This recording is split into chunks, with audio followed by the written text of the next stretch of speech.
नमस्कार, मी अंकिता जाधव. आपण पाहताय लोकशाही मराठी आणि बुलेटिनच्या सुरुवातीला मोठी बातमी. माजी गृहमंत्री अनिल देशमुख यांच्या गाडीवरती दगडफेक झाली.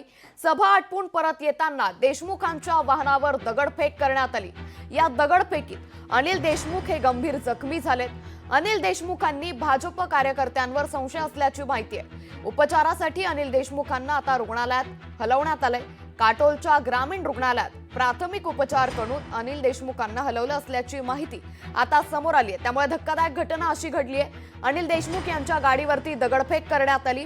सभा आटपून परत येत असताना अनिल देशमुख यांच्या वाहनावरती ही दगडफेक करण्यात आली.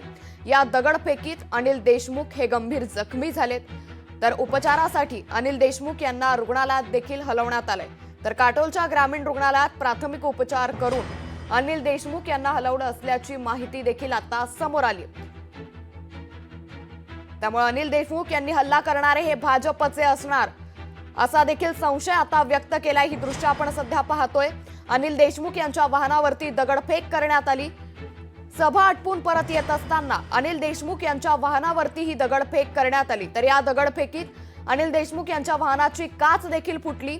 या दगडफेकीत अनिल देशमुख हे गंभीर जखमी झाले आणि त्यानंतर त्यांना उपचारासाठी रुग्णालयात देखील हलवण्यात आलं. देवेंद्र फडणवीस से पूछो कि तुम्हारे जिले में हल्ले क्यों हो रहे हैं, तुम्हारे क्यों इतने लगे हो, तुम्हारे क्यों अमित शाह के दौरे रद्द हो रहे हैं, तुम्हारे यहाँ पे क्यों हो रहा है सब, जो भी हल्ले हो रहा है, जो भी क्राइम हो रहा है, सब नागपुर में देवेंद्र फडणवीस के नाक के नीचे हो रहा है और ये देवेंद्र फडणवीस खुद करा रहा है, ऐसा मेरा वहाँ पे आरोप है. ही घटना निंदनीय आहे. महाराष्ट्राच्या माजी गृहमंत्र्यावर अशा प्रकारचा हल्ला होणं हा भ्याड हल्ला आहे. या हल्लेखोरांना पोलिसांनी लवकरात लवकर ताब्यात घ्यावं. नाही तर राज्याचे माजी गृहमंत्री अनिल देशमुख यांच्या गाडीवर दगडफेक झाली. त्यांच्या डोक्याला यावेळी गंभीर अशी जखम देखील झाली आहे. अनिल देशमुख हे या हल्ल्यात गंभीर जखमी झाले. त्यांना रुग्णालयात देखील दाखल करण्यात आलं. उपचारासाठी त्यांना रुग्णालयात दाखल करण्यात आलं. त्याचबरोबर त्यांच्या गाडीवरती ही दगडफेक करण्यात आली. त्यांना तात्काळ तिथून RH काटोलला आणून त्यांचे प्राथमिक उपचार करून त्यांना टर्शरी केअर सेंटरला नागपूरला शिफ्ट करण्यात आलेला आहे. त्यांची प्रकृती ठीक आहे. डॉक्टर त्यांच्यावर उपचार देत आहे आणि या विषयामध्ये गांभीर्यामध्ये जाऊन डिटेलमध्ये जाऊन पोलीस प्रशासन स्वतः SP साहेब IG साहेब सुद्धा येत आहे. आम्ही सगळे इथे काटोलला आहे. त्याच्यामध्ये गांभीर्यपूर्वक आणि सिरियसली इन्व्हेस्टिगेशन करण्यात येईल आणि या सगळ्यांचं तथ्य समोर आणण्यात येईल.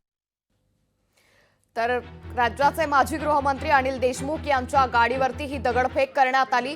सभा आटपून परत येताना देशमुखांच्या वाहनावर ही दगडफेक करण्यात आली. या सर्व संदर्भात आमच्यासोबत आमचे प्रतिनिधी ज्ञानेश्वर पवार जोडले गेलेत.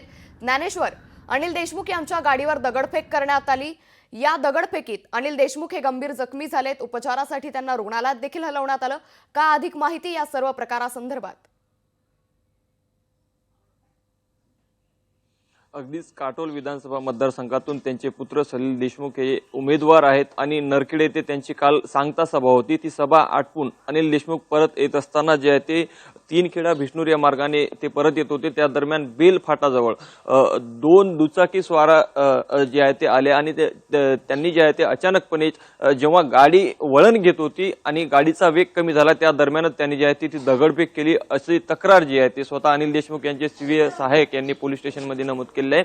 आणि त्याच अनुषंगाने आता पोलिसांनी देखील 4 अज्ञात व्यक्तीविरोधामध्ये जे आहे ते थेट अटेम्प्ट टू मर्डर या कलमा अंतर्गत जे आहे ते त्यांच्यावरती गुन्हा देखील या ठिकाणी दाखल करण्यात आला आहे. आणि त्याच अनुषंगाने पुढील तपास आणि अज्ञात आरोपी कोण याचा शोध जे आहे ते पोलीस प्रशासनाकडून केला जात आहे. एकूणच जी आहे ती ही घटना घडल्यानंतर राज्यभरामधून जे आहे ते राजकीय प्रतिक्रिया जी आहे ती येऊ लागली आणि प्रशासन देखील त्याच पद्धतीने आणि या ठिकाणी जे आहे ते पूर्ण एकूण या घटनेवर रात्रीपासूनच जे आहे ते लक्ष ठेवून आहे. स्वतः जिल्हाधिकारी असतील, पोलीस उपमहानिरीक्षक असतील, हे सगळे जण घटनास्थळी पोहोचून जे आहे ते संपूर्ण घटनेचं गांभीर्य लक्षात घेऊन त्याच गांभीर्यतेने जे आहे ते तपास जे आहे ते अनिल देशमुख यांच्या वाहनावर जो हल्ला करण्यात आला त्यामुळे आता राजकीय वर्तुळातून देखील प्रतिक्रिया येऊ लागल्यात. धन्यवाद आपण दिलेल्या सविस्तर माहितीबद्दल.